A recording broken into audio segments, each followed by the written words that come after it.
యెషయా గ్రంథం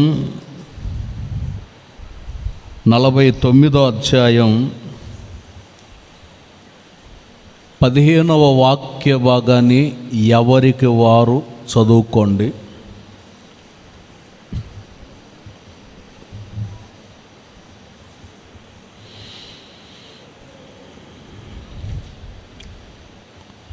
స్త్రీలలో ఎవరన్నా చదువుతారు బిగ్గరగా?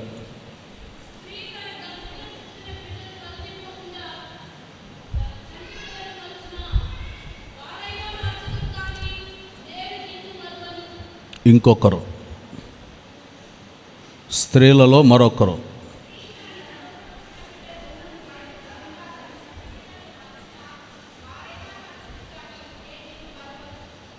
ఆ చివరిలో కూర్చున్న వాళ్ళు ఎవరైనా చదవగలిగితే చదవండి.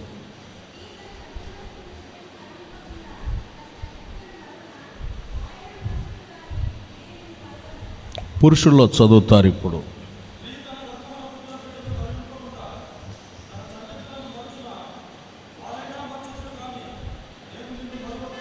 మరొకరు పురుషుల్లో.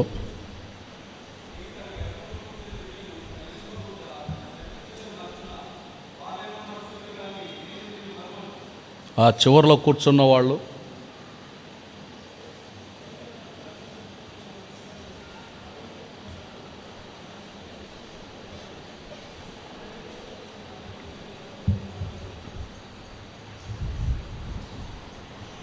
ఇక్కడ చదవబడిన వాక్య భాగాన్ని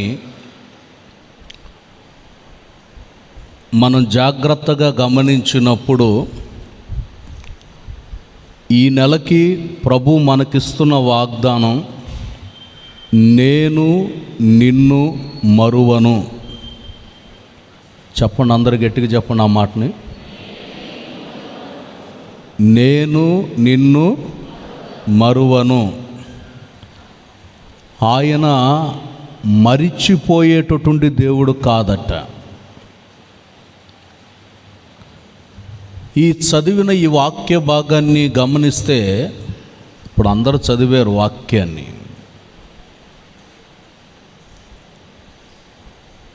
కొన్ని సందర్భాల్లో తల్లి మరిచిపోతుందట.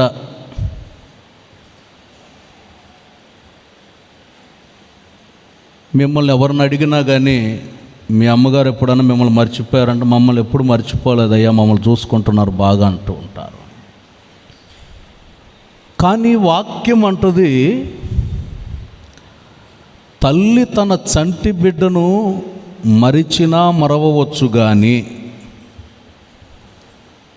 వారైనా మరిచిపోతారేమో కానీ నేను నిన్ను మరువను. ఒక తల్లి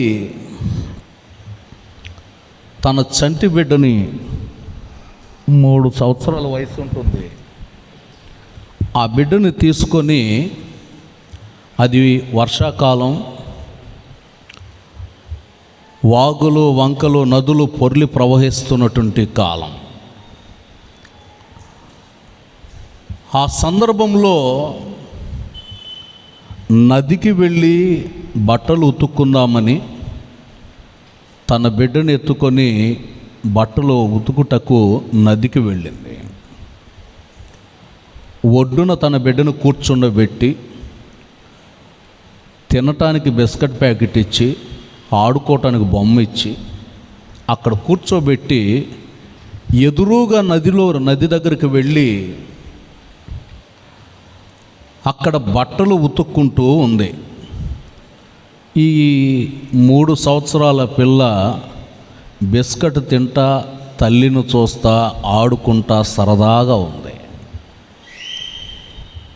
ఈ బట్టలు ఉతుక్కుంటున్నటువంటి ఈమెకి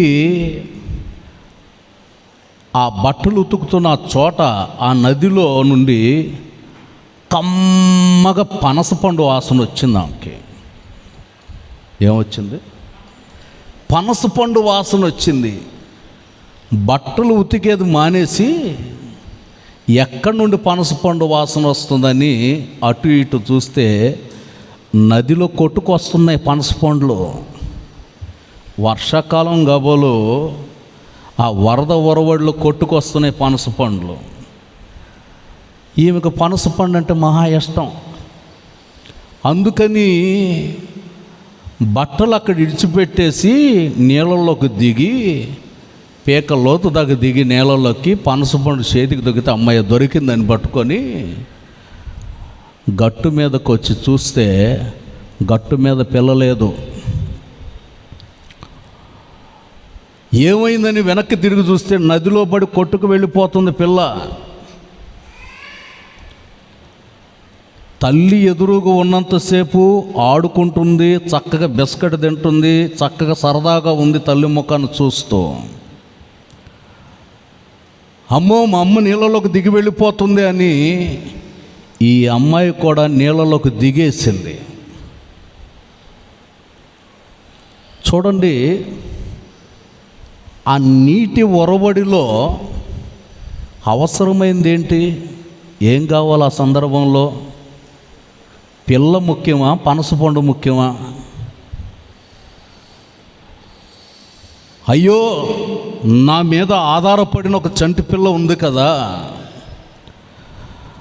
నా బిడ్డ క్షేమంగా ఉండాలి కదా, ఇంత నీళ్లు ఉన్నాయి కదా అని ఆ జాగ్రత్త లేకుండా అజాగ్రత్తతో ప్రియులారా బిడ్డను కోల్పోయి పనసపండు చేతిలో పట్టుకుని ఏడుస్తూ ఉంది.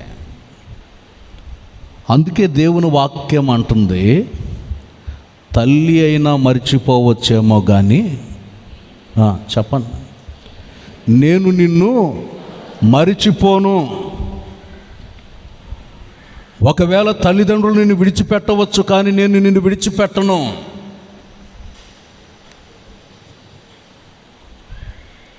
కొన్ని సందర్భాలలో మనల్ని విడిచిపెట్టి వెళ్ళిపోయే సందర్భాలు ఉన్నా, సర్వశక్తి కలిగిన దేవుని యొక్క వాక్ అంటది, నేను నిన్ను మరిచిపోను.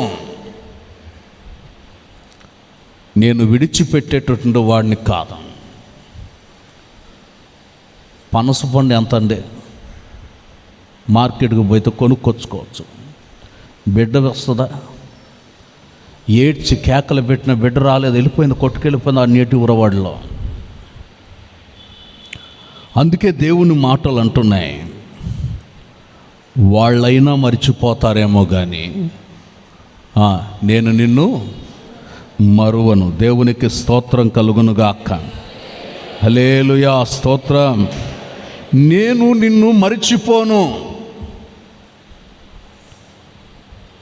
మనం ఆరాధిస్తున్న ప్రభు మనల్ని మరిచిపోడట. జీవనోపాధి విషయమైన వ్యాపారాలు చేస్తున్నా, వ్యవసాయాలు చేస్తున్నా, చేతి పనులు చేస్తున్నా, ఉద్యోగాలు చేస్తున్నా, చదువుల రంగంలో ఉన్నా, నీవు ఏ స్థితిగతులలో ఉన్నా కానీ దేవుడు నిన్ను మరిచిపోకుండా, విడిచిపెట్టకుండా మన జీవితంలో ఒక శ్రేష్టమైనటువంటి అభివృద్ధిని కలుగు చేయటం కొరకై ఈ పునరుద్ధానపు వేళ ఆయన అంటారు, నేను నిన్ను మరువను. మరిచిపోని దేవుడు మన జీవితంలో ఎలాంటి కార్యాలు చేస్తాడో క్లుప్తంగా 1-2 మాటలు నేను చెప్తాను. 9వ కీర్తన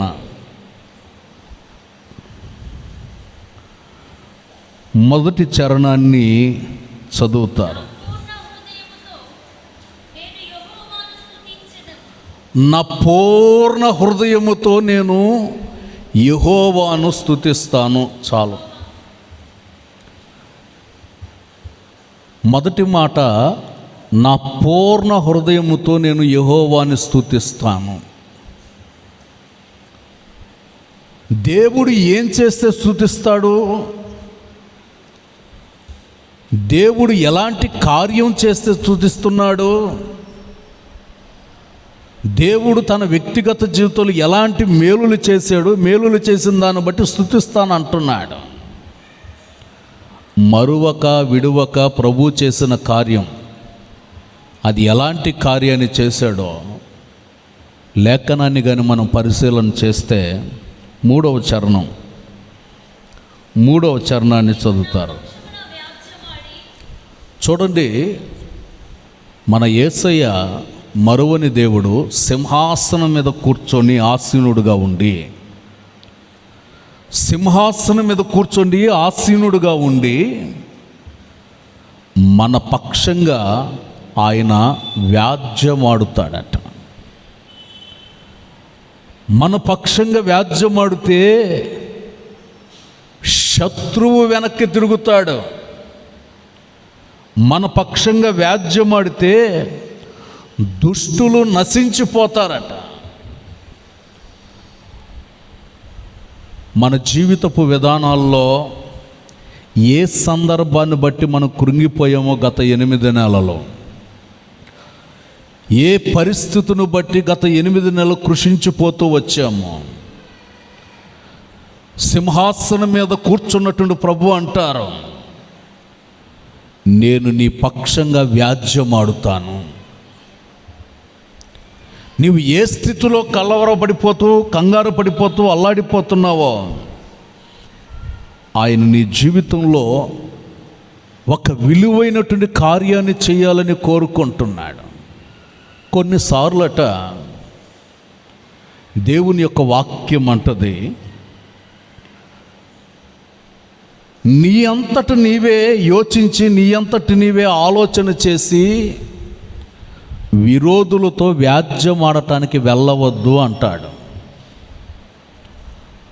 ఒకవేళ నీవు వెళితే ఆ విరోధి ఏం చేస్తాడంటే నీ గుట్టునంతటిని బయట పెడతాడట. నీ జీవితపు విధానాన్నంతటిని బయట పెడతాడు. మీరు చదువుతారు, సామెతల గ్రంథం 25వ అధ్యాయం 8వ వాక్యాన్ని 9వ వాక్యాన్ని 25వ అధ్యాయం 8వ వాక్యం 9వ వాక్యం చదువుతున్నారు. ఆలోచన లేకుండా నువ్వు వ్యాజ్యమాడటానికి వెళ్ళొద్దు.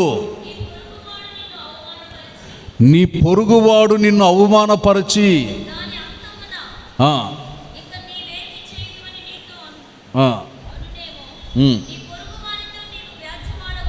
ఇక్కడ మనం చదివిన వాక్య భాగాన్ని గమనించినప్పుడు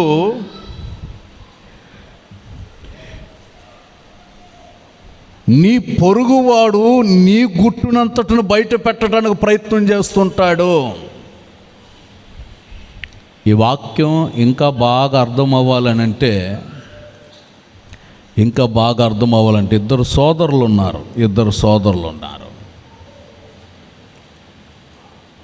ఇద్దరు ఆత్మీయులే, ఇద్దరు ఆత్మీయంగా నడిపించబడుతున్నటువంటి సోదరులే.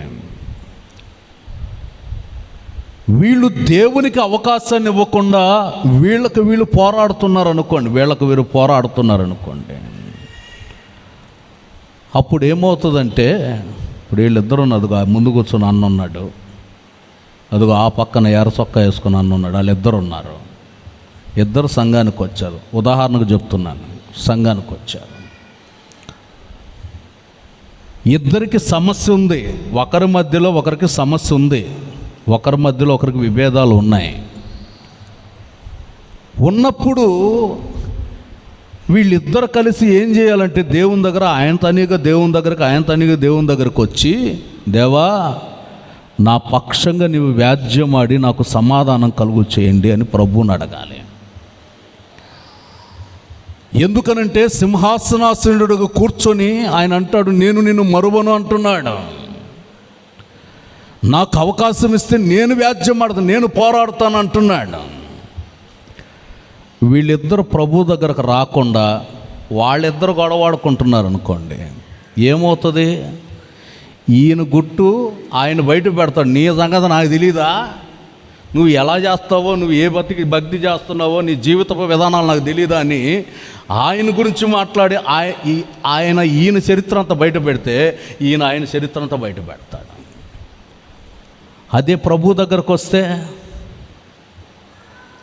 అర్థమైందా? ఆ వాక్యం అర్థమైందా? 25వ అధ్యాయంలో అదే వాళ్ళిద్దరూ దేవుని సాన్నిధ్యానికి వచ్చి దేవుని దగ్గర మోకరించి ప్రార్థన చేస్తే మీ మధ్యలో ఉన్న భేదాభిప్రాయాలన్నిటిని దేవుడు తీసేసి మీ జీవితాన్ని మర్చిపోకుండా, మీ కుటుంబాన్ని మర్చిపోకుండా సమాధానకర్తగా నిలిచి సంతోషాన్ని కలుగు చేసి ఎప్పుడు కని విని ఎరగనటువంటి అద్భుత ఆనందాన్ని కుటుంబంలో కలుగు చేస్తాడు. దేవునికి స్తోత్రం, హల్లెలూయా.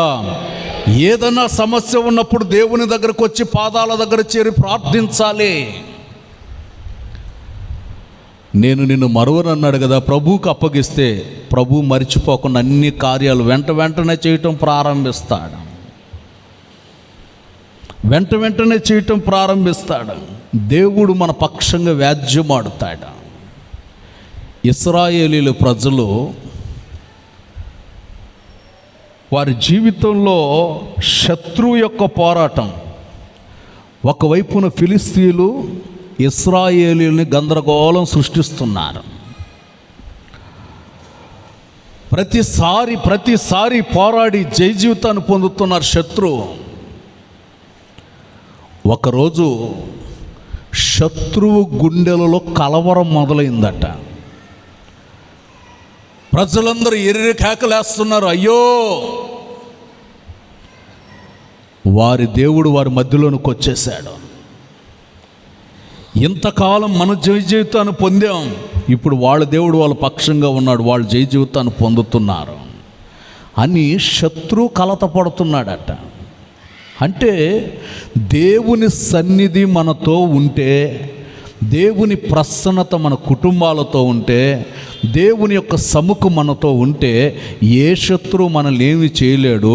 అవన్నీ దూరం అయిపోతాయి. దేవునికి స్తోత్రం, హల్లెలూయా. సమూయేలు మొదటి గ్రంథం 4వ అధ్యాయం. సమూయేలు మొదటి గ్రంథం 4వ అధ్యాయం 5వ వాక్యాన్ని చదువుతారు.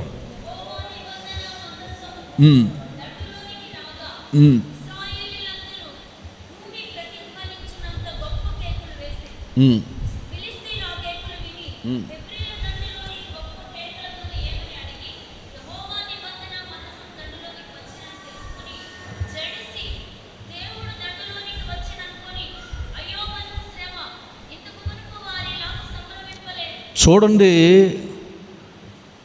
దేవునికి మనం అవకాశం ఇవ్వటం ప్రారంభిస్తే, ఆయన మన పక్షంగా వ్యాజ్యమాడుతానంటున్నాడు. ప్రభువుకి మనం అవకాశం ఇవ్వటం ప్రారంభిస్తే శత్రువు గుండెలలో కలవరం మొదలవుతుందట. శత్రువు యొక్క హృదయాలలో కలవరం మొదలైపోతుంది. అయ్యో, ఇదివరకు ఎప్పుడు ఇలా జరగలేదే, ఇదివరకు ఎప్పుడు ఇలా సంభవించలేదే, ఇదివరకు ఎప్పుడు ఈ విధంగా వీళ్ళు ఉండలేదే, ఇలాంటి కేకలు వేయలేదే, ఇలాంటి ఆర్భాట సంతోషం కలగలేదని శత్రువు కలవరపడిపోతాడట. అయితే నీవు చేయాల్సింది ఏంటంటే, సింహాసనం మీద కూర్చుని మన కొరకు వ్యాజ్యమాడుతున్న యేసయ్యకి మన హృదయ బాధలన్నిటిని అప్పగించాలి. దేవునికి స్తోత్రం, హల్లెలూయా. నీవు ప్రభువుకు అప్పగిస్తే, ఆయన నీ జీవితంలో కార్యం చేస్తే, నీ హృదయములో నుండి పూర్ణ హృదయముతో పూర్ణ ఆత్మతో దేవుని నామాన్ని స్తుతించి కీర్తించి మహిమపరచటం నువ్వు ప్రారంభిస్తావు. దేవుని నామం మహిమపరచబడాలి, నీ ద్వారా గొప్ప కార్యాలు జరిగించబడాలంటే నీవు నడుము కట్టి దేవునికి నిన్ను నీవు అప్పగించుకుంటే శత్రువు తనంతట తానే తెలుసుకుంటాడు. అయ్యో, అనవసరంగా మనం ముందుకు వచ్చామే, అనవసరంగా మనకు శ్రమ స్టార్ట్ అయిపోయింది, మనకు కష్టాలు స్టార్ట్ అయ్యి, మనకు ఇబ్బందులు స్టార్ట్ అయ్యని కలత చెందటం ప్రారంభించబడతాడు శత్రువు. ఈ రోజున ప్రియ దేవుని ప్రజలారా, నీ ఉంటున్నటువంటి చోట, మీరు నివసిస్తున్న మీ ప్రాంతంలో, లేక మీరు చేస్తున్న ఉద్యోగం చేస్తున్న చోట కానీ, వ్యాపారాలు చేస్తున్న చోట కానీ, వ్యవసాయం చేస్తున్న చోట కానీ, చదువుల రంగంలో మీరు చదువుకుంటున్న చోట కానీ, ఎక్కడ ఏ పరిస్థితుల్లో మీకు అపజయం ఎదురుపడుతుందో దాని విషయమై దేవునికి నిన్ను నీవు అప్పగించుకొని, నా పక్షంగా వ్యాజ్యమాడు ప్రభు అని ప్రభువుకు సమర్పించుకొనగలిగితే, ఆయన సింహాసనం మీద కూర్చొని మరువక విడువక మేలు చేయగలిగినటువంటి వాడు ఈ నెలలో గొప్ప కార్యాలు ప్రారంభిస్తాడు. దేవునికి స్తోత్రం, హల్లెలూయా. ఆశ్చర్యమైన అద్భుతమైనటువంటి కార్యాన్ని దేవుడు ప్రారంభిస్తాడు. నీ కన్నీటికి ముగింపు కలుగు చేసి నాట్యంగా మార్చబడేటట్లు, పరిపూర్ణ సంతోష ఆనందాన్ని పొందగలిగేటట్లు ఆయన నీ వ్యక్తిత్వంలో మేలు చేయటం ప్రారంభిస్తాడు. అందుకే అంటాడు, నేను నిన్ను మరిచిపోయేటటువంటి దేవుడను కాదు. రెండో విషయం, 2 మరువక మహాదుర్గమై ఉంటాడు.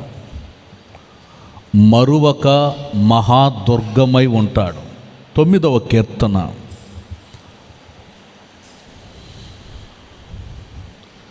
9వ చరణాన్ని చదువుతారు. నలిగిన వారికి మహాదుర్గమగును, ఆపత్కాలములో వారికి మహాదుర్గముగా ఉంటాడట. ఎవరైతే నలిగిపోయారో, ఎవరైతే విసిగిపోయారో, ఎవరైతే వేసారిపోయారో, వారి జీవితంలో దేవుడు ఒక మహాదుర్గముగా ఉండాలని కోరుకుంటున్నాడు.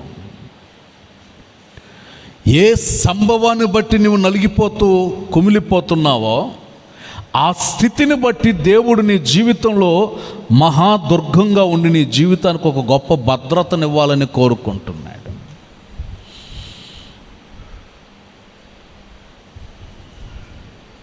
కొందరేమో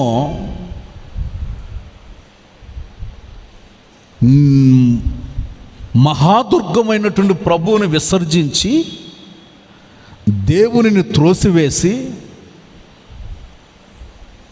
మాకు దేవుడు లేడని మరిచిపోతారట. మహాదుర్గమైనటువంటి దేవుణ్ణి మరిచిపోతారట.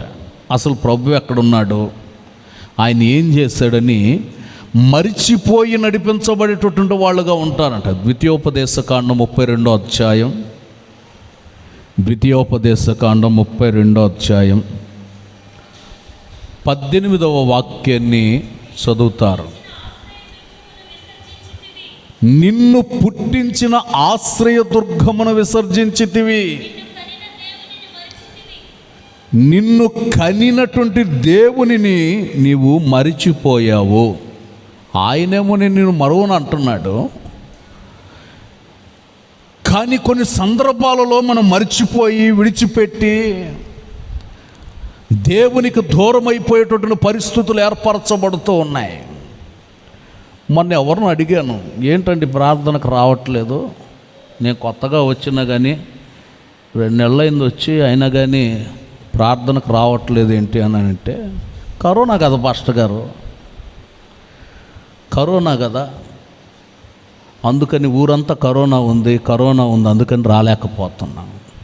పెళ్ళికి వెళ్తున్నావుగా కరోనాలో, కరోనా ప్రార్థనకు వస్తేనే కరోనా అంటున్నారే, పెళ్ళికి పోతివి కరోనాలో మాస్క్ కూడా లేకుండా కరోనాలో తిరుగుతావి. పెళ్ళికి పోతుంటివి, పప్పానాలకు పోతుంటివి, ఇంకా అక్కడికి పోతుంటివి, ఇక్కడికి పోతుంటివి, ఇల్లు ఓపెనింగ్ అంటే ఇల్లు ఓపెనింగ్ పోతుంటివి, ఏదన్నా ఊరు ప్రయాణం అంటే దేశమంతా తిరిగి వస్తుంటివి. ఊరంతా తిరగడానికి కరోనా లేదు, కానీ ప్రార్థనకు రావడానికి కరోనా అట. శత్రువు భ్రమపరిచి ఆత్మను పెట్టాడు. ఈ రోజున ఎంతోమంది జీవితాలలో ప్రియులారా, ఊరంతా తిరిగి అన్ని పనులు కార్యక్రమాల్లో వెళుతున్నా సన్నిధికి రావాలంటే అదొక సాకు అయిపోయింది. ఇప్పుడు కరోనా కదండి అందుకని రాలేకపోతున్నాం. ప్రియులారా, సాతానుడు మనల్ని దైవ సన్నిధిని మరిచిపోయేటట్లు చేయటం ప్రయత్నం చేస్తున్నాడు. ఆ భ్రమలోనికి మనం వెళ్ళిపోకూడదు.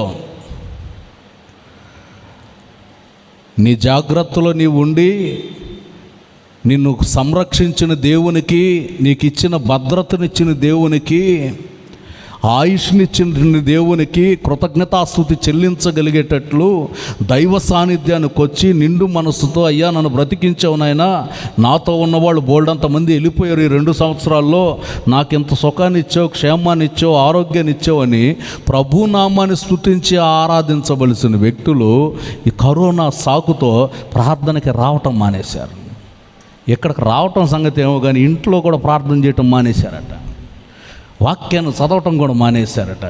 ఇక రాబోయే రోజుల్లో ఇక ప్రార్థన అంటే ఎట్లా ఉంటుంది అనే స్థితికి వచ్చేటట్టుంది. ప్రియులారా, దేవుని సన్నిధిని విడవకండి, ప్రభు సన్నిధిని వెంటాడండి. ప్రభు సన్నిధిలో మన జీవితాన్ని అప్పగించుకుంటే యేసయ్య మనల్ని మర్చిపోకుండా, విడిచిపెట్టకుండా గొప్ప కార్యాలు చేస్తాడు. దేవునికి స్తోత్రం. హల్లెలూయా, హల్లెలూయా. ఆయన నామాన్ని స్తుతించి నీవు కీర్తించి మహిమపరిచే వ్యక్తి. అందుకని ఆయన అంటాడు, మరువక మహాదుర్గమై ఉంటాడట నలిగిపోయిన వారికి. దావీదు మహారాజు ఒక రోజున తన సైన్యముతో యుద్ధానికి వెళ్ళాడు. యుద్ధంలో జయ జీవితాన్ని పొందారు. జయము పొందిన తర్వాత వాళ్ళందరూ సంతోషంగా ఇంటికి వస్తున్నారు. ఎందుకనంటే కుటుంబ సభ్యులందరితో దేవుడు చేసిన ఘనకార్యాలన్నిటిని గురించి చెప్పాలని, దేవుడు మాకు ఎలాంటి జయాన్ని ఇచ్చాడో, ఎలా శత్రువును ఓడించగలిగామో, మా జీవితంలో దేవుడు ఎలాంటి మేలు చేశాడో, ఈ మేలును గురించి తెలియపరుచుకోవాలని సంతోషంగా ఇంటికి వచ్చారు. సంతోషం తీరక ఉనిపే అక్కడ కనబడినటువంటి సందర్భం ఏంటంటే, వాళ్ళు వేసుకున్నటువంటి గుడారాలని అగ్ని చేత కాలిపోతూ ఉన్నాయి. వారి కుటుంబ సభ్యులనందరినీ శత్రువులు పట్టుకెళ్ళిపోయారు. ఇక దావీదు అక్కడ కూర్చొని ఏడుస్తున్నాం. ఒకవైపున సంతోషం. ఈ సంతోషకరమైన వార్తను మోసుకొని వచ్చి వీళ్ళకి చెప్దాం అనుకుంటే విషాదం ప్రారంభమైంది. అక్కడ విషాదం.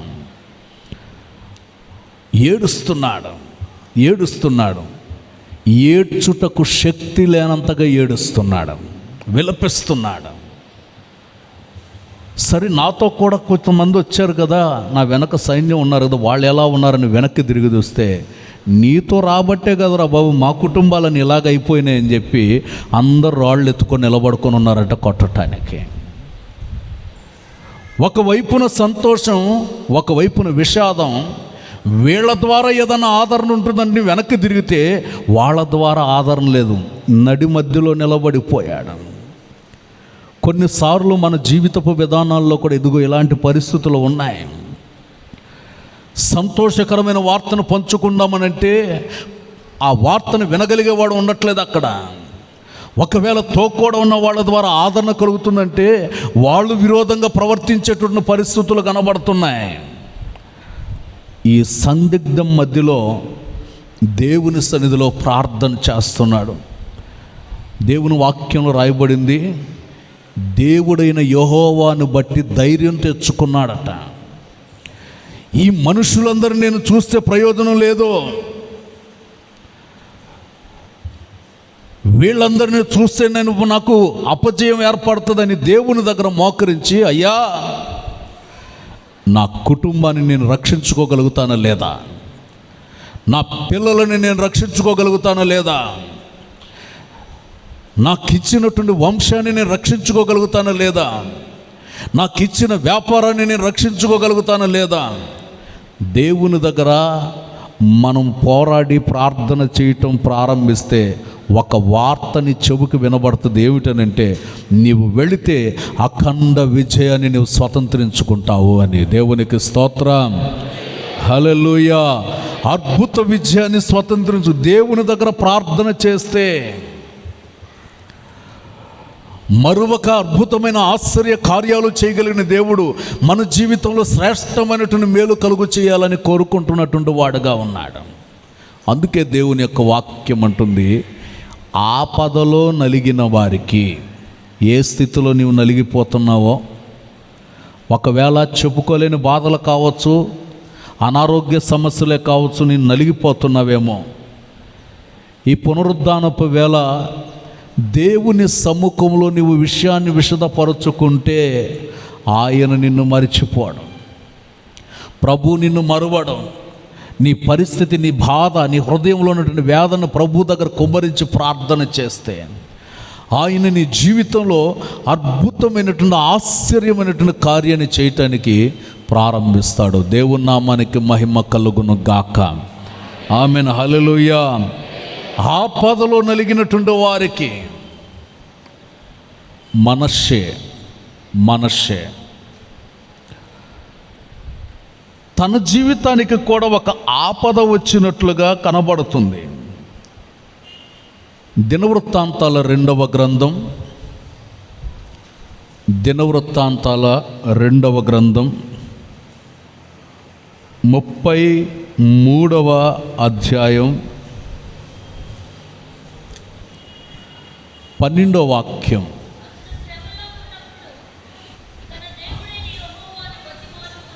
అతడు శ్రమలో ఉన్నప్పుడు దేవుడైన యెహోవాను బ్రతిములాడుకొని,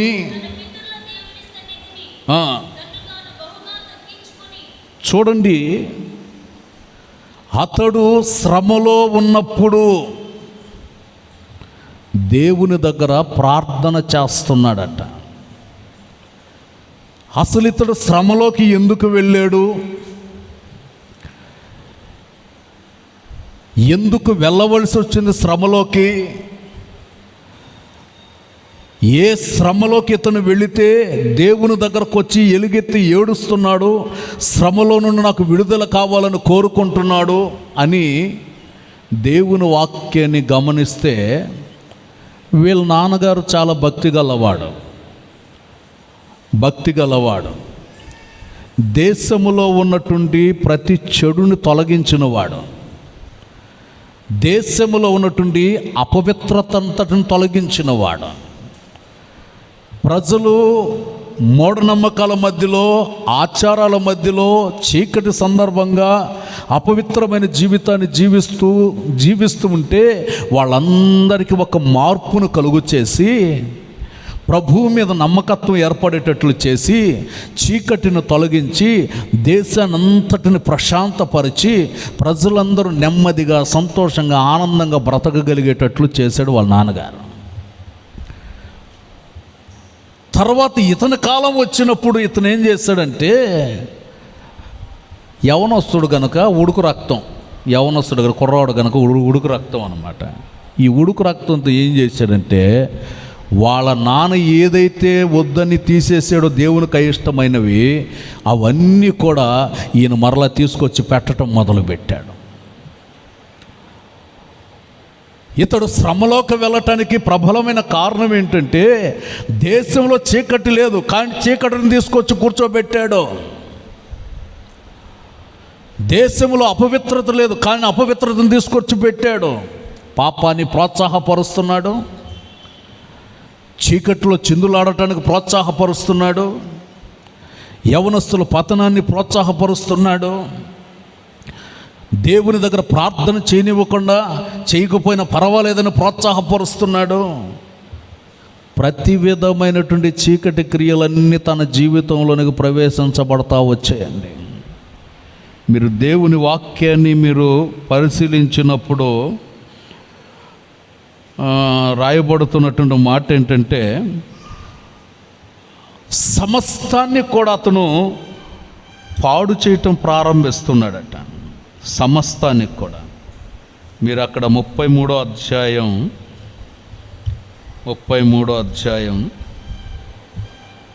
3వ వాక్యం నుండి కొన్ని మాటలు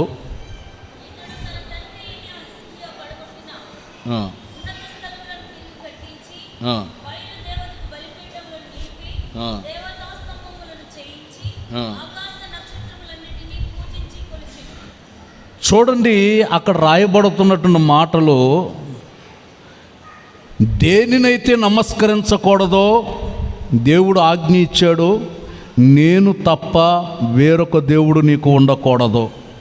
పైన ఆకాశం అందే కానీ, కింద భూమి అందే కానీ, భూమి క్రింద నీళ్ల ఎందే కానీ దేని స్వరూపమునైనను నీవు చేసుకుని నమస్కరించి ఆరాధించకూడదు అని.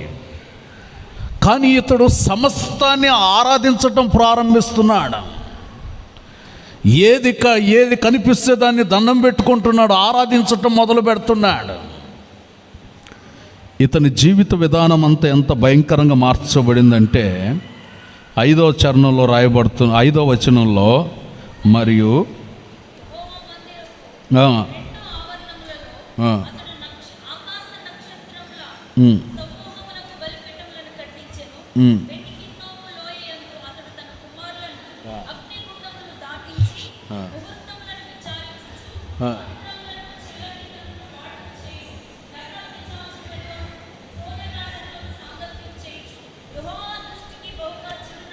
చూడండి ఇతని జీవిత విధానం ఎలా మారింది అంటే, అగ్నిగుండాలు దాటేస్తున్నాడట. దాటితే మంచిదని ముహూర్తాలు చూసుకుంటున్నాడు. ఈ రోజుల్లో బాధాకరమైనటువంటి విషయాలు ఏంటంటే, ప్రార్థనకు వచ్చే వాళ్ళకి ఎక్కువ ఉంటున్నాయి ఇలాంటివి. బయట వాళ్ళు పెద్ద ఏం పట్టించుకోవట్లేదు, కానీ ప్రార్థనకు వచ్చే వాళ్ళకి ఇట్లాంటివి ఎక్కువ ఉంటున్నాయి. కారణం ఏంటంటే, నిదానంగా శత్రువు లోపలికి ప్రవేశించేశాడు. ఈరోజు బాగుందా లేదా, నక్షత్రాలు కలిసేయలేదా, తిథులు కలిసేయలేదా, జీవితం కలిసిందా లేదా, ఎలా ఉంది ఏంటి, ముహూర్తం బాగుందా లేదా, ఈరోజు పునాది వేయడానికి ముహూర్తం బాగుందా లేదా, 3 రాళ్ళు పెట్టాలా, 7 రాళ్ళు పెట్టాలా, 12 రాళ్ళు పెట్టాలి, ఎన్ని రాళ్ళు పెట్టాలి, నవధాన్యాలు తెల్లాలా లేదా, ఏం చేయాలని ఇవన్నిటిని ఆలోచిస్తున్నారు. జీవితంలో ఒక శ్రేష్టత్వాన్ని పొందటానికి నీవు ఏ స్థితిలో, ఏ పరిస్థితులు, ఏ విధానంలో నడిపించబడుతున్న వాటిని గమనించుకోవాలి. ఎందుకు శ్రమల్లోకి వెళ్ళిపోతున్నాడు విశ్వాసి, ఎందుకు ఇబ్బందుల్లోకి వెళ్ళిపోతున్నాడు విశ్వాసి, ఎందుకు ఇరుకుల్లోకి వెళ్ళిపోతున్నాడు విశ్వాసి. ప్రియులారా, మన జీవితపు విధానాల్లో గమనించాలి. ముహూర్తాలు చూడటం, సోది చెప్పించుకోవటం, దేవునికి అయిష్టమైనది ఏదైనా మనలో ఉంటే మన జీవితంలో దేవుణ్ణి మనం మర్చిపోతాం. ప్రభువు కూడా మనకి దూరం అయిపోయే పరిస్థితి ఏర్పడుతుంది. అందుకే దేవుని యొక్క వాక్యం అంటుంది, మనషే దేవుని సన్నిధిలో చేరి ఏడుస్తున్నాడు, అయ్యో ఒక్కసారి నన్ను కనికరించయ్యా. ఎప్పుడు కనబడ్డాడో తెలుసా దేవుడు ఈయనకి? గొలుసులతో కట్టి ఊరంతా ఊరేగిస్తున్నప్పుడు కనబడ్డాడు.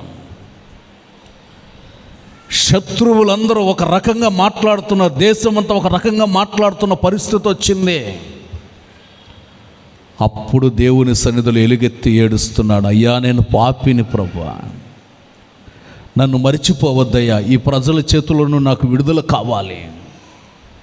నేను చేసింది దుష్కార్యమే, నేను చేసింది అపవిత్రతే, నీకు విరోధంగా నేను ప్రవర్తించాను, విరోధమైనటువంటి ఆలోచనలు నేను నడిపించబడ్డానని దేవుని దగ్గర ఎలుగెత్తి ఏడవటం ప్రారంభించాను. ఈరోజున ప్రియ దేవుని ప్రజలారా, మరువక మహాదుర్గముగా ప్రభుని ఎదుట నిలిచి నీ కుటుంబంలో ఒక గొప్ప కార్యాన్ని జరిగించాలంటే పశ్చాత్తాపంతో దేవుని దగ్గర ప్రార్థించాలి. విరిగి నలిగిన హృదయముతో దేవుని దగ్గర ప్రార్థన చేస్తే ప్రభు నీ జీవితంలో ఒక వినూతనమైన కార్యాలు చేయటం ప్రారంభిస్తాడు. రక్తమాంసాల్లో పాలు పొందేటటువంటి వాళ్ళకు కూడా వాక్యం అనబడుతున్న అర్థం ఎదుట మన జీవితాన్ని పెట్టుకొని మనలను మనం పరిశీలన చేసుకోవాలి. ఏదో నెలకొకసారి రొట్టెస్తున్నారు, ద్రాక్షారసం ఇస్తున్నారు, తినేద్దాం, తాగేద్దాం, వెళ్ళిపోదాం అనుకోకండి. యేసుక్రీస్తు శరీరం నీ జీవితంలో మేలు చేస్తా, మనోనేత్రం వెలిగిస్తుంది. యేసుక్రీస్తు రక్తం నీ శరీరంలో అణువణు నరాల్లోకి ప్రవహించి నీ జీవితాన్ని నూతనపరచడం ప్రారంభిస్తుంది. ఆయన రక్తాన్ని గురించి, ఆయన శరీరాన్ని గురించినటువంటి ఒక అవగాహన మన జీవితంలో ఉండాలి. కొందరు ఉంటారు, నిన్నటి వరకు సిగరెట్ తాగుతూనే ఉంటాడు, బీడి మొక్కలు తాగుతూనే ఉంటాడు, అప్పుడప్పుడు సారా కూడా తాగుతూనే ఉంటాడు. బాప్తిజం పొందాం కదా, బల్లారాధన తీసుకోవాలి కదా అని చెప్పి మళ్ళీ శుభ్రంగా నోరు కడుక్కొని వచ్చి ఏమి ఎరగనట్టుగా వచ్చి బల్లారాధన తీసుకుని వెళ్తాడు. ఎట్లాంటి కుటుంబాల్లో ఆశీర్వాదం ఉండదండి, ఆశీర్వాదం ఉండదు. చేతులారా నీ చేతులారా నీవు దేవుని ఆశీర్వాదాన్ని కోల్పోయే పరిస్థితి ఏర్పరచబడుతుంది. క్రొత్తగా ఒక ఆమె దేవుణ్ణి నమ్ముకుంది, ప్రార్థనా మందిరానికి వస్తుంది. ఆమెకి ఈ ప్రభువుని గురించి తెలియదు, తెలుసుకుంది, ప్రభు సన్నిధికి వచ్చింది. వచ్చినటువంటి ఆమె విశ్వసించి బాప్తిసం కూడా తీసుకుంది.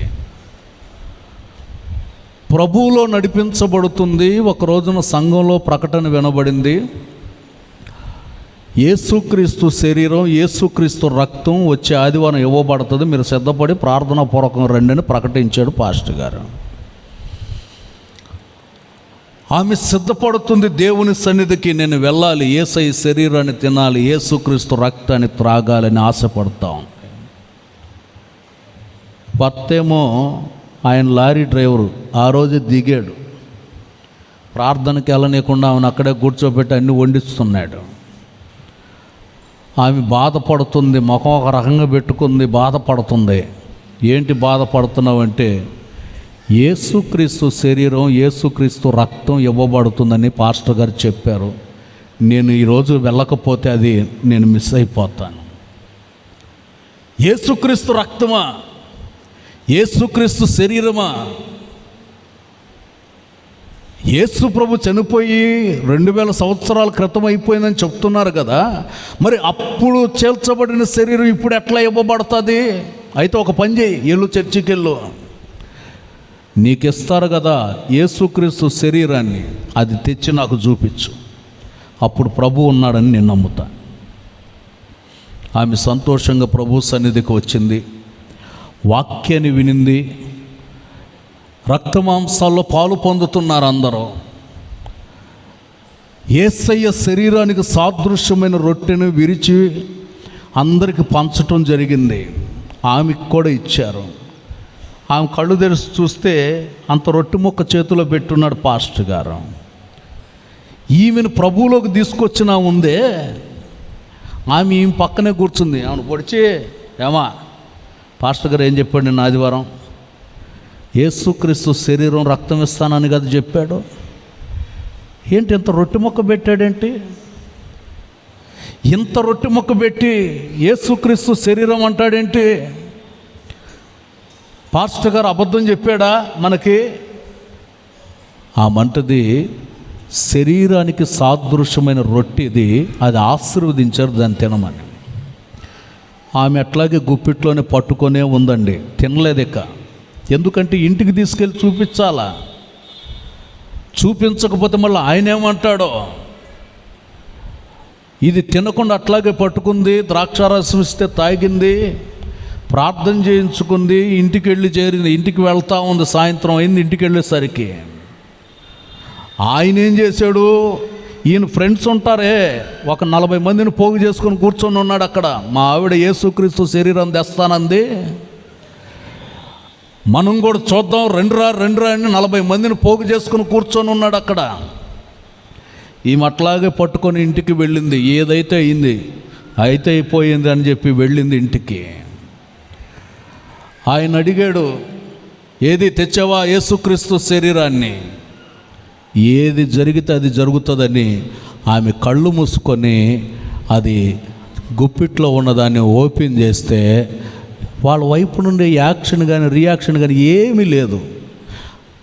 5-10 నిమిషాల తర్వాత ఏమో చెమట్లు గక్కిపోయి అట్లాగే కళ్ళు తెరిచి చూస్తే చేతిలో మాంసపు ముద్ద కనబడతా ఉంది. దేవునికి స్తోత్రం, హల్లెలూయా.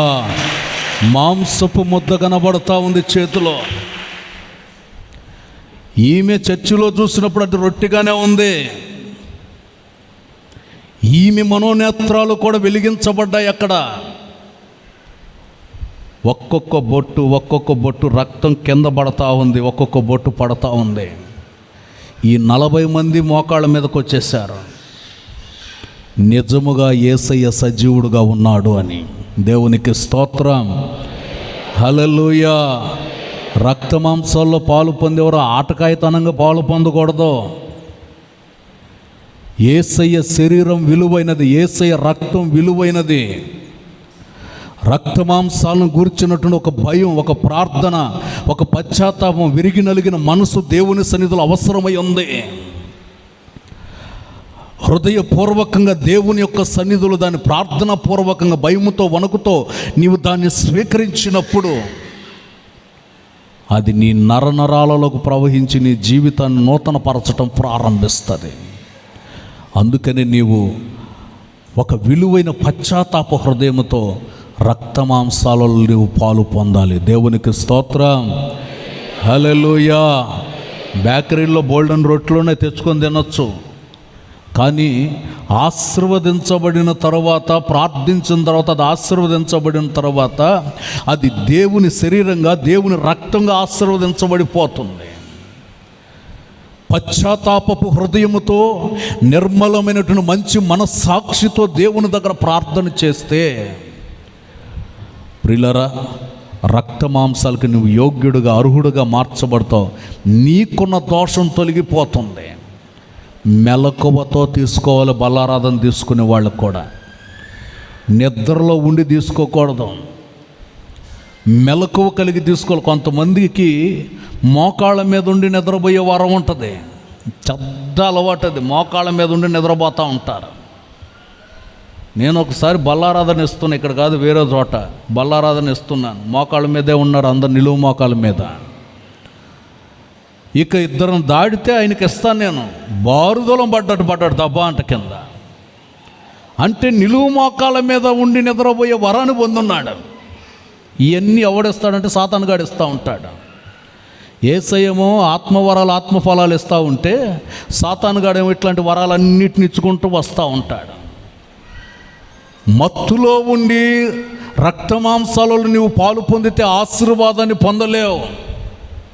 హృదయ శుద్ధీకరణ కలిగి పశ్చాత్తాపపు హృదయంతో దేవుని దగ్గర నీవు ప్రార్థన చేస్తే మరొక కార్యాలు చేయగలిగిన వాడు నీ జీవితంలో ఒక నూతనమైన క్రియ ప్రారంభిస్తాడు. దేవుని నామానికి మహిమ కలుగునుగాక. ఆమేన్. హల్లెలూయా, హల్లెలూయా. అందుకనే ఆయన అంటాడు, నేను నిన్ను మరువను. ఆయన నిన్ను మర్చిపోకుండా నీ జీవితంలో ఘనకార్యాలు చేయాలంటే నీవు దేవుని సన్నిధిలో కొనియాడబడాలి. దేవునికి స్తోత్రం. ఎప్పుడైతే మనిషి దేవుని దగ్గర ప్రార్థించాడో కోల్పోయినటువంటి స్థానాన్ని మరలా దేవుడు తిరిగిచ్చాడు. కోల్పోయిన ఆశీర్వాదాన్ని తిరిగిచ్చాడు. కోల్పోయిన రాజ్యాన్ని దేవుడు తిరిగిచ్చాడు. నీ జీవితంలో పశ్చాత్తాపంతో దేవుని దగ్గర ప్రార్థన చేస్తే నీవు ఏదైతే కోల్పోయావో, ఒకవేళ అభిషేకాన్ని కోల్పోయావా, ప్రార్థనా జీవితాన్ని కోల్పోయావా, దేవుని స్తుతించే అనుభవాన్ని కోల్పోయావా, నిండు మనసుతో ఆరాధించే అనుభవాన్ని కోల్పోయావా, ఉపవసించి ప్రార్థించే అనుభవాన్ని కోల్పోయావా, వాక్యాన్ని పరిశోధించే అనుభవాన్ని కోల్పోయావా, ఏ ఆత్మీయ జీవితపు విధానం నీవు ఏది కోల్పోయావో, ఏ విషయంలో నీవు చల్లబడిపోయి ఉన్నావో, దేవుని దగ్గర నీవు స్మరణకు తెచ్చుకొని ప్రార్థన చేసుకొనగలిగితే ప్రార్థన ఆలకించువాడైన దేవుడు నిన్ను మరువక నీ దోషాన్ని తొలగించి నీ జీవితంలో ఎన్నడూ కని విని ఎరగనటువంటి అద్భుత ఆనందాన్ని ప్రభువు కలుగు చేయటం ప్రారంభిస్తాడు. దేవుని నామానికి మహిమ కలుగునుగాక. ఆమేన్. హల్లెలూయా, హల్లెలూయా. చివరి మాట, మూడో మాట కూడా చెప్పి నేను ముగిస్తాను. మరువక మిమ్మును ఆశీర్వదిస్తాడు. మరువక మిమ్మును ఆశీర్వదిస్తాడు. ఒకటి, వ్యాజ్యమాడుతాడు. రెండు, మరువక మన జీవితంలో ఆయన మహాదుర్గమై ఉంటాడు. మూడు, మరువక మిమ్మును ఆశీర్వదిస్తాడు. 115వ కీర్తన 12వ చరణాన్ని చదువుతారు. యెహోవా మమ్మలను మరిచిపోలేదు, ఆయన మమ్మలను ఆశీర్వదించెను, ఇశ్రాయేలీయులను ఆశీర్వదించెను, అహరోను వంశస్థులను ఆశీర్వదించెను. దేవునికి స్తోత్రం. యెహోవా మమ్మును మరిచిపోలేదు, ఆయన మమ్మును ఆశీర్వదించెను. దేవుని ప్రజలను ఆశీర్వదిస్తున్నాడట. అహరోను వంశస్థులు సేవకులని ఆశీర్వదిస్తున్నాడు. విశ్వాసులుగా మీకు ఆశీర్వాదం, సేవకులుగా మాకు కూడా ఆశీర్వాదాన్ని ఇవ్వాలని కోరుతున్నాడు. ఈ నెలలో దేవుని యొక్క ఆశీర్వాదాన్ని కలుగు చేయాలని కోరుకుంటున్నాడు. 13వ చరణాన్ని 14వ చరణాన్ని కూడా చదివినప్పుడు అక్కడ ఉంది, పిన్నలనేమి పెద్దలనేమి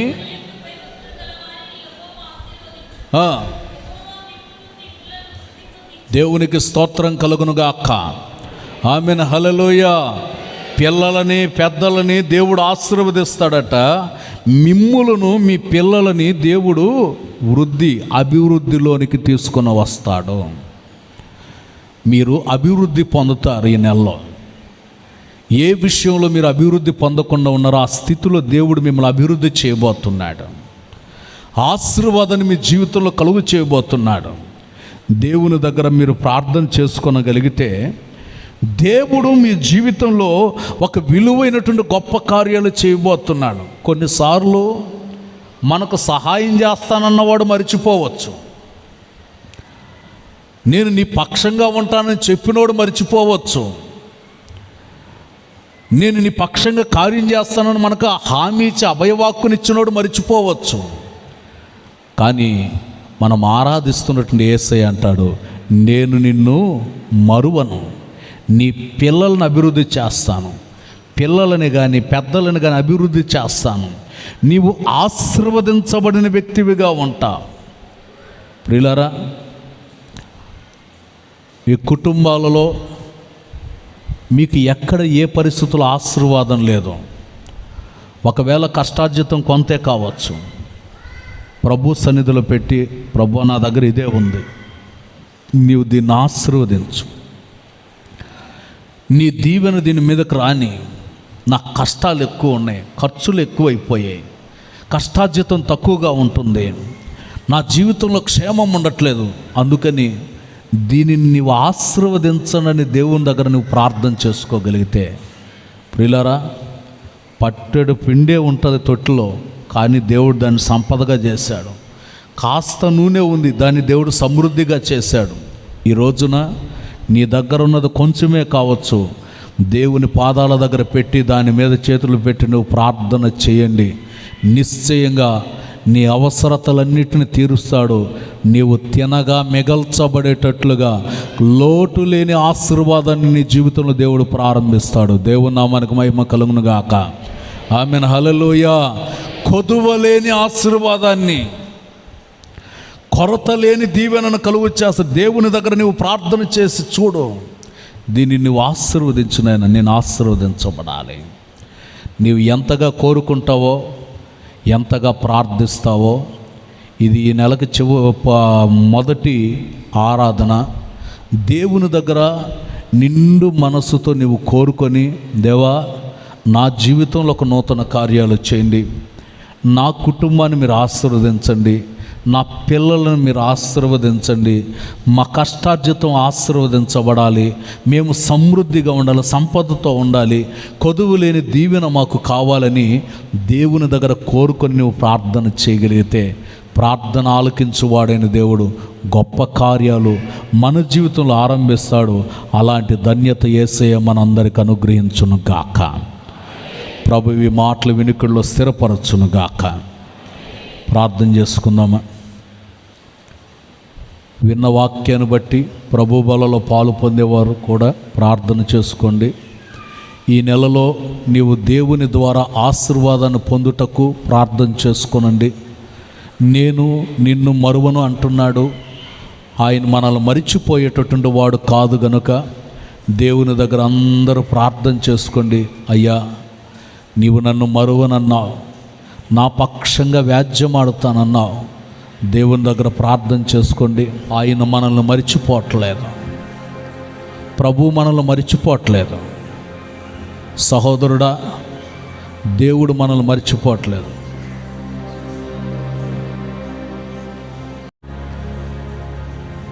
నిజమే, ప్రభు జ్ఞాపకాలలో మనం ఉన్నాము కనుకని ఈ రోజున ఇక్కడ ఆరాధనకు రాగలిగాం. నీవు దేవుని జ్ఞాపకాలలో ఉండాలి.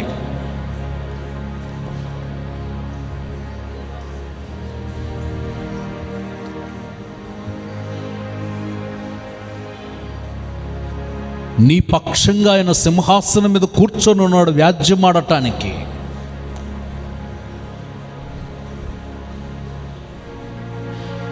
సాతాను నిన్ను కలవరపెట్టి వీటిపరచి జీవితంలో నెమ్మది లేకుండా చేయాలంటాడు.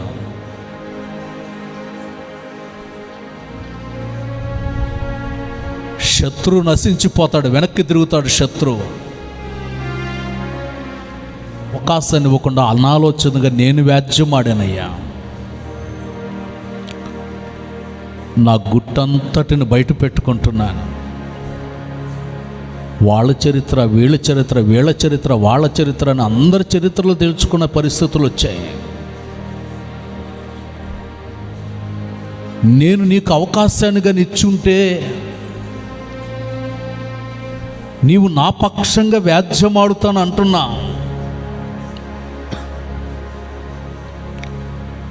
అందుకే నేను నీ పక్షంగా ఉండటానికి ఇష్టపడుతున్నాను. దేవునికి అప్పగించుకొని దేవునికి అవకాశం ఇవ్వండి. ప్రభు మన జీవితాలలో ఘనకార్యాలు చేస్తాడు.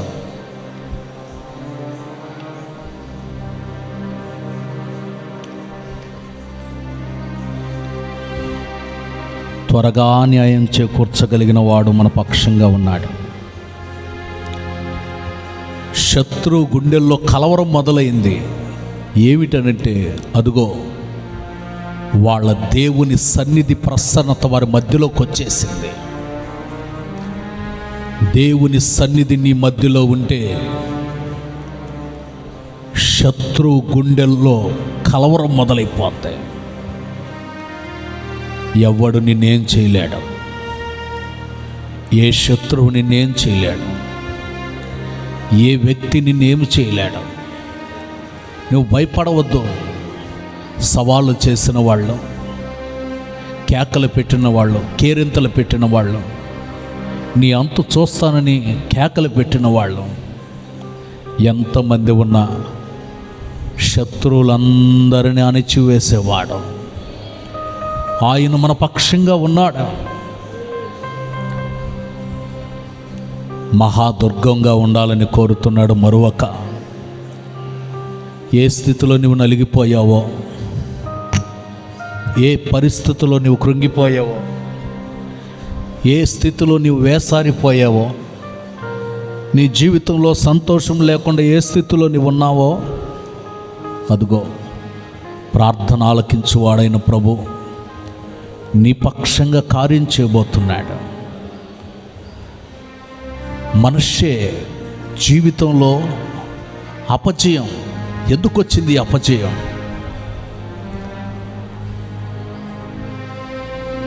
దేవునికి అయిష్టమైనటువంటి క్రియలు చేశాడు. సహోదరులారా, దేవునికి అయిష్టమైనది ఏదైనా మనలో ఉంటే దానిని ఇప్పుడే నీవు తీసి పడవేయాలి. అసమాధానంగా ఉన్నావా? సంతోషం లేకుండా బ్రతుకుతున్నావా? నెమ్మది లేదా? నీ జీవితంలో ఉత్సాహం ఎందుకు కలగట్లేదు? చీకటి కార్యాలు నీలోకి ఎందుకు వచ్చేసాయి? ఎందుకు నువ్వు ప్రార్థించలేకపోతున్నావు? ఎందుకు ఉపవసించలేకపోతున్నావు? ఎందుకు సన్నిధికి రాలేకపోతున్నావు? నీకు ఉన్నటువంటి ఆటంకాలు ఏంటి? ఎందుకు ఆటంకాలు? ఆయన నిన్ను మరువడు. నీ ఆటంకాల్లో నుండి విడుదల బయటికి రా. అదిగో నీకు ఒక అవకాశాన్ని ఇస్తున్నాడు. ఈ నెలలో రమ్మంటున్నాడు. నీవు పశ్చాత్తాపంతో దేవుని దగ్గర ప్రార్థిస్తే అదిగో ప్రభు నిన్ను పిలుస్తున్నాడు. ఒకవేళ నీవు ఉద్యోగ ప్రయత్నాలు చేస్తున్నావేమో, వ్యాపారాలు చేస్తున్నా, వ్యవసాయాలు చేస్తున్నా, నీ జీవితపు పయనం, నీ జీవితపు పరిస్థితి ఆశీర్వాదకరంగా లేదా? దేవుని దగ్గర అడుగు, ప్రభు చేస్తారు. దేవుని వాక్యం అంటుంది, ఆయన మరువక మిమ్మల్ని ఆశీర్వదిస్తాడు. నిన్ను ఆశీర్వదిస్తున్నాడు. నీ పిల్లల్ని, నీ పెద్దల్ని ఆశీర్వదిస్తున్నాడు. నీవు ఆశీర్వదించబడాలి సహోదరుడా. నీవు దీవించబడాలి సహోదరుడా. నీ చదువుల రంగం ఆశీర్వదించబడాలి. తోటి స్నేహితులందరికంటే నీవు ఘనమైన వ్యక్తివిగా ఉండాలి. తోటి ఉద్యోగస్తుల కంటే నీవు ఘనమైన వ్యక్తివిగా ఉండాలి. తోటి వ్యాపారస్తుల కంటే నీవు ఘనమైన వ్యక్తివిగా ఉండాలి. వ్యవసాయం చేసేవారి కంటే నువ్వు ఘనమైన వ్యక్తివిగా ఉండాలి. జీవనోపాధి కొరకు నువ్వు ఏం చేస్తున్నావో నీ తోటి వారందరికంటే నువ్వు ఘనతను పొందిన వ్యక్తివిగా ఉంటే అదిగో దేవుడు నీ ఆశీర్వాదాన్ని ఇంకను రెట్టింపు చేయాలని కోరుతున్నాడు. నీవు నాకుండగా నీవే నాండగా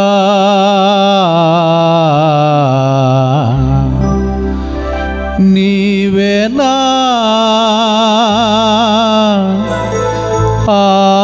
ఆత్మదాహము తీర్చిన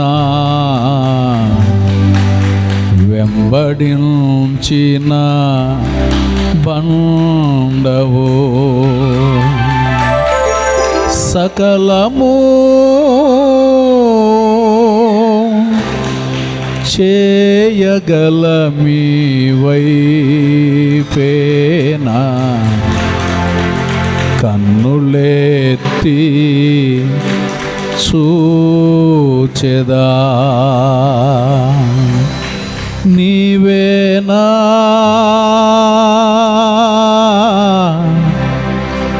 నీవేనా నీవేనా నీవేనా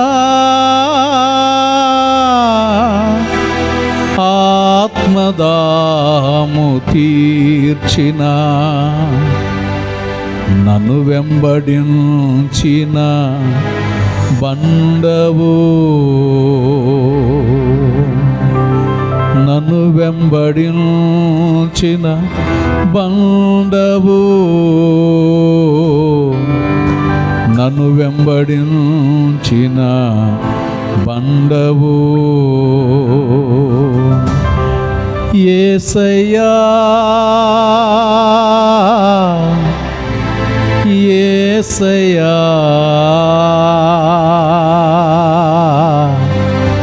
యేసయ్యా యేసయ్యా నీదు ముఖము చూచుచూ పరవశించి పాడనా పరవశించి పాడనా పరవశించి పాడనా పరవశించి పాడనా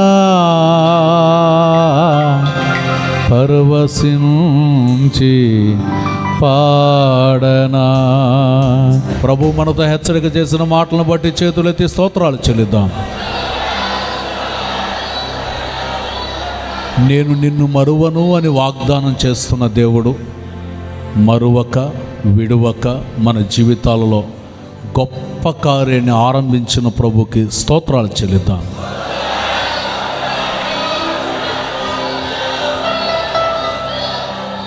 మన పక్షంగా వ్యాజ్యమాడి మరువక మహాదుర్గమై నిలిచి మరువక మిమ్మును మీ పిల్లలను వృద్ధి కలుగు చేస్తానని సెలవిచ్చిన వాగ్దానం అక్షరాల సంఘం పట్ల మనందరి పట్ల ఈ మాటలు ఆలకించిన ప్రతి వారి పట్ల ప్రభు నెరవేర్పును జరిగించున్నట్లు స్తోత్రాలు చెల్లిద్దాం.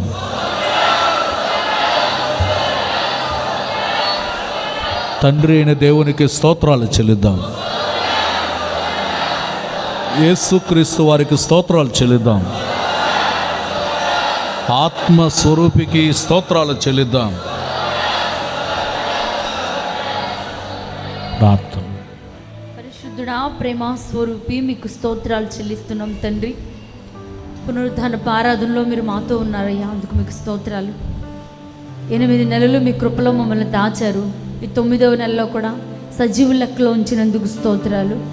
మీ కృపను బట్టి, మీ యొక్క దయా వాత్సల్యతను బట్టి, మీ ప్రేమను బట్టి ఇది నాన్న ప్రభా మేము సజీవుల లెక్కలో ఉన్నాం. నిన్ను స్తుతించినట్లుగా కృప చూపినందుకు స్తోత్రం. నీ మందిరావలో చేరి నీ నామాన్ని ఘనపరిచి ఆరాధించే కృప మా అందరికీ మీరు దయచేశారయ్యా. అందుని బట్టి మీకు స్తోత్రాలు చెల్లిస్తున్నాం. ఆరాధన అంతటి ద్వారా మహిమ పొందినందుకు స్తోత్రం. మరి ముఖ్యంగా మీ సేవకుల ద్వారా చేరి వచ్చిన ప్రతి ఒక్కరితో మీరు మాట్లాడిన ప్రతి మాటను బట్టి స్తోత్రాలు చెల్లిస్తున్నాం. నిశ్చయంగా ప్రభా, స్త్రీ తన గర్భమున పుట్టిన చంటి పిల్లలు మరుచిన వారైనా మరుస్తారేమో, కానీ నేను నిన్ను మరువను అని ప్రభా వాగ్దానపూర్వకంగా మాట్లాడిన ప్రతి మాటను బట్టి స్తోత్రాలు చెల్లిస్తున్నాం. ఈ వాగ్దానాన్ని సంఘం ఎడల ఇక్కడ చేరిన ప్రతి ఒక్కరి జీవితాల్లో మీరు నెరవేర్చమని వేడుకుంటున్నాం తండ్రి. మీరు మరువని దేవుడవు, విడవని దేవుడవు నాయన. నిశ్చయంగా మా బిడ్డల్ని మీరు మరిచిపోకుండా అయ్యా, నిశ్చయంగా వాళ్ళ జీవితాల్లో అద్భుత కార్యాలు జరిగించుటకు సమర్థుడవు, శక్తి కలిగిన దేవుడవు కనుక మీ గొప్ప కార్యాలు ఒక్కొక్కరి జీవితాల్లో మీరు ప్రారంభించమని వేడుకుంటున్నాం. సహాయము చేయండి అయ్యా. మీరు మరువని దేవుడవని, మీరు మరువక మా జీవితాల్లో ఏం చేస్తారో మాట్లాడిన విధానం కొరకు స్తోత్రాలు యేసయ్యా. మా పక్షముగా మీరు వ్యాజ్యమాడతారని మీరు మాట్లాడుతూ వచ్చారయ్యా. నిజమే ప్రభా, మిమ్మల్ని పూర్ణ హృదయంతో మేము స్తుతించేటట్లుగా, మిమ్మల్ని ఆరాధించేటట్లుగా మీరు మా పక్షముగా వ్యాజ్యమాడి, మా పక్షముగా మీ కార్యాలు కనపరిచి, మా పక్షమై మీరుండి మీ కార్యాలు మా జీవితాల్లో జరిగించినప్పుడు మేము నిశ్చయంగా మిమ్మల్ని పూర్ణ హృదయంతో మీరు చేసిన ఘన కార్యాలను బట్టి, గొప్ప కార్యాలను బట్టి స్తుతించే వారంగా మార్చబడతాం నాయనా. మీరు మరువని దేవుడుగా మా పక్షమై ఉండి కార్యాలు జరిగించే సమర్థుడవు. శత్రువులు కూడా ప్రభా అయ్యా కలవరపడేటట్లుగా మా పక్షంగా మీరు కార్యాలు చేసే దేవుడు నాయన. అద్భుతం జరిగించండి, ఉన్నతమైన క్షేమాన్ని కలుగు చేయండి. దుర్గముగా ఉండే దేవుడు మాకు మీరు దుర్గముగా ఉండండి ప్రభా. సహాయము చేయమని వేడుకుంటున్నాం. అంతేకాదు ప్రభా, మహాదేవునిగా అయ్యా, మరువని దేవునిగా మీరు మాకు తోడై ఉండి నిశ్చయంగా మా జీవితంలో ఆశ్చర్య కార్యాలు, అద్భుతమైన కార్యాలు, ఆశీర్వాద కార్యాలు జరిగిస్తానని వాగ్దానపూర్వకంగా మాట్లాడారయ్యా. యెహోవా మమ్మల్ని మర్చిపోలేదు, మమ్మల్ని ఆశీర్వదించాడు. అహరోను వంశస్థులను ఆశీర్వదించాడు. పిల్లల్ని, పెద్దల్ని, అందరినీ ఆశీర్వదించినట్లుగా మీ లేఖనాల్లో మేము ప్రభా వాక్యం ద్వారా ధ్యానించామయ్యా. మీరు మమ్మల్ని మరిచిపోని దేవుడవు కనుక ఇక్కడ చేరిన ప్రతి ఒక్కరిని కూడా మీరు మరువక, విడువక, ఎడబాయక తోడయుండి ఆశీర్వదించి మీ కార్యాలు కనపరిచి ఉన్నతమైన మేలుతో తృప్తిపరచండి. ఈ నెలంతా నేను నిన్ను మరువను అని చెప్పిన వాగ్దానం మాకు ప్రభా నెరవేర్చండి. ఒక్కొక్కరి జీవితాల్లో నెరవేర్చండి. మరువని దేవుడుగా తోడై ఉండండి. మీరు చేపట్టి నడిపించండి. వాళ్ళ మార్గాల్లో, రాకపోకల్లో, ప్రయాణాల్లో, చేస్తున్న ప్రతి పనుల్లో, ప్రతి క్షణం మీరు మరువని దేవుడుగా తోడయుండి క్షేమాన్ని కలుగు చేసి ఆశీర్వదించి మీ కార్యాలు కనపరచమని వేడుతూ యేసు పరిశుద్ధ నామములో ప్రార్థించి వేడుకొనుచున్నాను తండ్రి. తండ్రి అయిన దేవుని ప్రేమ, యేసుక్రీస్తు వారి కృప, పరిశుద్ధాత్మ సన్నిధి, సముఖం ఇప్పుడు ఎల్లప్పుడూ నిరంతరం ఆయన సన్నిధిలో అడుగుపెట్టిన ప్రతి ఒక్కరికి, సకల పరిశుద్ధులకు మరువక, విడువక తోడై ఉండి ఆయన వాగ్దానాన్ని నెరవేర్పు జరిగించును గాక. ఆమేన్, ఆమేన్. హల్లెలూయా, హల్లెలూయా, హల్లెలూయా.